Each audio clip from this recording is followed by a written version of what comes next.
Your cries have been heard. Help has come your way. Nigerians, tell yourself congratulations in the comment section. Have you seen this headline? Central Bank of Nigeria is introducing a new framework where your bank is now the one that will be saddled with the responsibility of refunding every fraud victim their money within 16 working days. This means that if somebody scam you online, you see that one that you used to go to the bank, they'll tell you to go get a court order. You will send mail to the bank. The receiving bank and the sending bank, they will be, all that is going to be cut off. Your bank now will not be the one to be doing the running around on your behalf within 16 working days. If they don't refund that money, the Central Bank of Nigeria is going to fine that bank. Yes, so the Central Bank is going to fine that bank. But just hold up, there are different layers to these things. There are things you must do and you must know. If you are one of those that do not used to watch video to the end, you can generally just leave this video at this point, because I want you to understand this new framework and how it applies to you. Okay, so let's take it one after the other.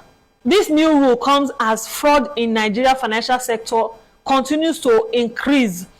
Data from the Financial Institution Training (FITC) shows that fraud losses jumped to about 3.2 billion naira in Q1 alone.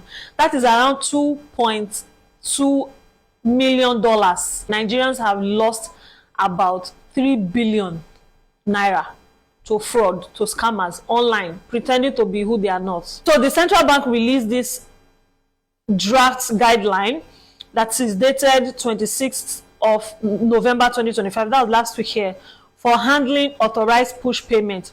They call it authorized push payments because you were the one that used your hand to send that money, thinking the person you are sending the money to is who they say they are. When this guideline is finalized, the guideline will mandate all financial institutions to institute preventive measures as well as modalities for mitigating and managing APP fraud. Things to note: number one, any customer who is a victim of APP fraud is expected to report the incident within 72 hours. 72 hours na 3 days. Report it within 3 days. You suppose don't know by 3 days. Now, even though you have for 3 days, your eye go don't clear, right? You report it. It must be within 3 days. Report should include transaction dates, amount, recipient details, the person, the scammer's details, and any other supporting documents. You can attach maybe a chat or email that you both exchanged.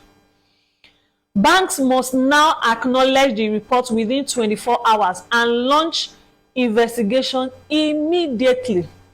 During investigation, the central bank may direct NIBs or any relevant settlement entity to withhold settlement for the full value of any transaction identified as fraudulent. This means that once you alert your bank, the entire money you transfer to that scammer will be blocked in the scammer's account. Investigations must conclude within 14 working days, and unresolved cases can be escalated to the Central Bank Consumer Protection and Financial Inclusion Department.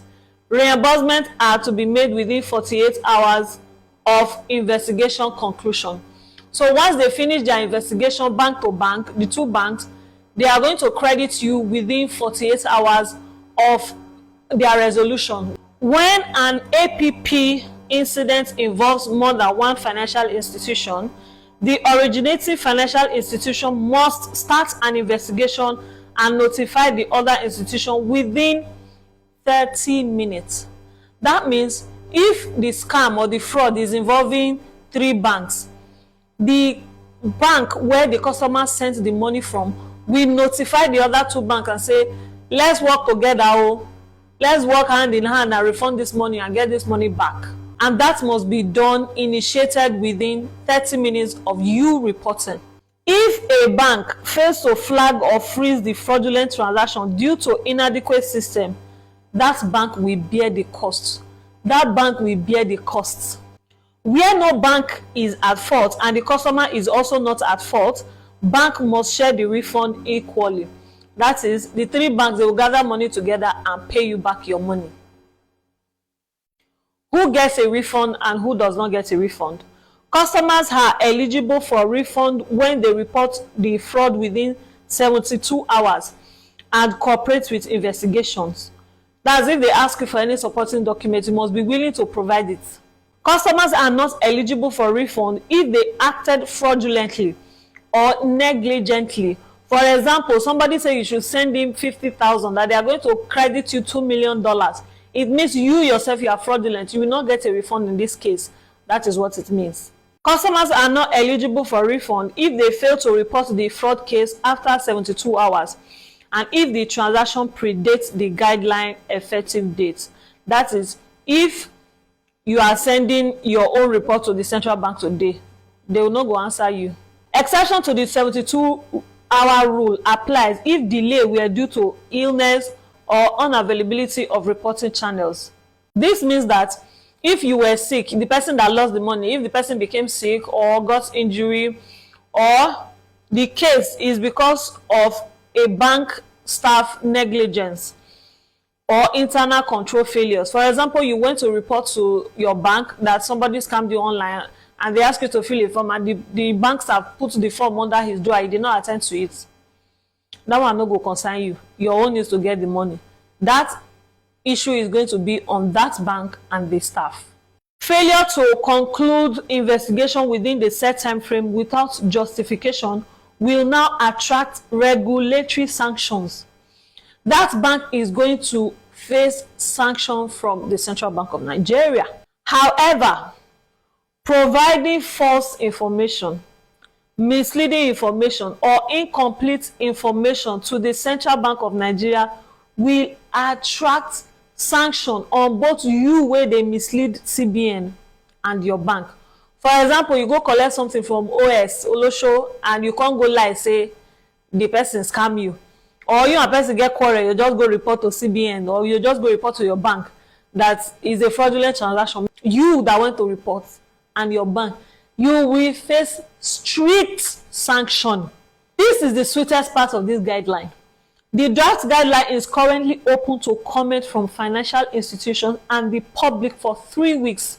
You have about 3 weeks to impute your contributions to this guideline. Like, you can tell the central bank to include or remove anything you feel like is not okay. You can send in your contributions to the central bank. Because they say once it is finalized, it will form a critical part of the central bank's ongoing effort to strengthen Nigeria's financial ecosystem. So my people, I bring you this good news with all of my heart. Let's get ready. I think it is getting better. Please share this video to everybody that is using a bank account in Nigeria that you know. Share it and tell them that joy is coming.